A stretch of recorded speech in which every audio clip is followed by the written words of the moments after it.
আছে বাবা, সব ঢাকা গেল, তোমার মাথায় সাপ, জোটা ঢাকবে কিসে? বলে বুদ্ধি থাকলে উপায় ঘটে। ও মায়েরা 1.5 হাত ঘন্টা দিয়ে দিয়েছি, তাহলে উপরে জোটা ঢাকা বললো, সব ঢাকা গেল, কিন্তু ঘড়ি ঢাকা গেল না, ঘড়ি ঢাকা গেল না। বাবা মহাদেবের ঘড়িটা কেমন? তার ঘড়িটা একটা নেশার মতো না, বলে বাবা তোমার ঘড়ি ঢাকলে কি করে? বুদ্ধি থাকলে গোবিন্দ দর্শন হবে। কেমন দেখি? এবার বাবা মহাদেব তার ঘোমটাটা বড় করে দিয়ে মাথাটা একটু কোমরটা ভেঙে যাই মাজা ভালা পুরি যাই গড়ি গড়ি, মাজা ভালা পুরি যাই গড়ি গড়ি।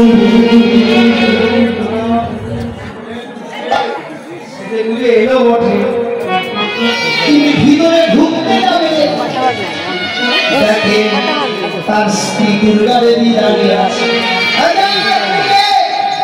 আমি আমি আমি আমি শেখ গোপী, শেখ আবার গোপী হয়, তা ভাবো স্বামীর নাম কি? স্বামীর নাম ধরে আপনার কি ধরে নাকি? আপনার কি স্বামীর নাম ধরে নাকি? কেউ হাত তুলে দেখান তো। কেউ স্বামীর নাম ধরে না, কিন্তু স্বামীর নাম না ধরলে তো মনে হয় কোনো কাজই পাওয়া যাবে। হ্যাঁ, এখনকার ডাইরেক্ট মায়ের নাম ধরে। হ্যাঁ, মা গঙ্গা দেব, হ্যাঁ মা দুর্গা বলছে মহাদেবকে, হে তুমি যদি শেষ যোগী হও তোমার স্বামীর নাম কি? এখন মহাদেব ভাবছে বলতে যখন হয় বলেই ফেলি, বলে বললেন আমার স্বামীর নাম মহাদেব। চোর যতই বলুন না কেন আমি সত্য বলবো, তার ঠিক মিথ্যা হবে। হ্যাঁ, অন্য নাম বলতে গিয়ে নিজের নামটা বলে ফেললেন মহাদেব। মহাদেব তো আমার স্বামী, আরে ওই আমার স্বামী হয়েছে। মা দুর্গা বুঝতে পেরেছেন আমার স্বামী ছাড়া আর কেউ না। ভাড়া ঘুরি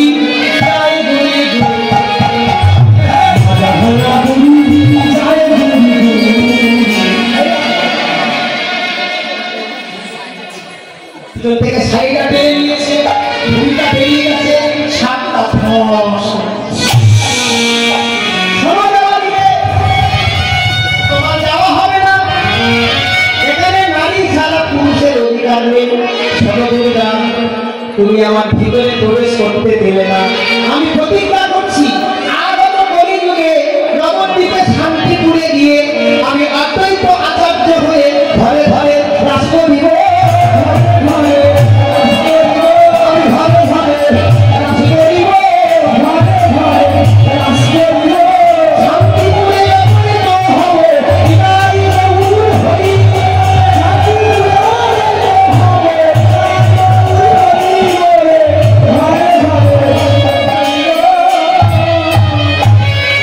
আমি দেখেছি এই মহাদেবের কাহিনীটা গৌরলীলা বলে, গৌরলীলা, কিন্তু গৌরলীলার কথা নয় তো,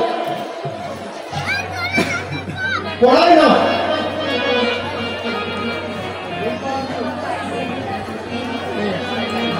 আমি তো পড়তে পারি না। ও আপনি জানেন না? আপনি জানেন না আমার শাড়ি পরা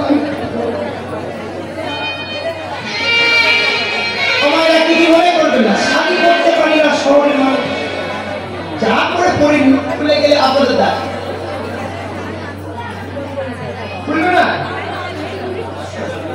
সময় তো কম, অন্য জায়গায় গাড়ি যাবো তো কি করবো, পেটের জ্বালা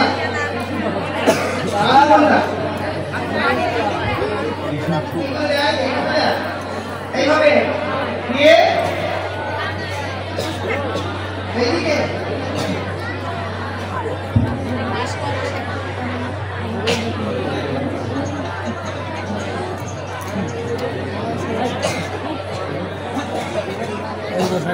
হচ্ছে এটাতে ইমার্জেন্সি শাড়ি পরা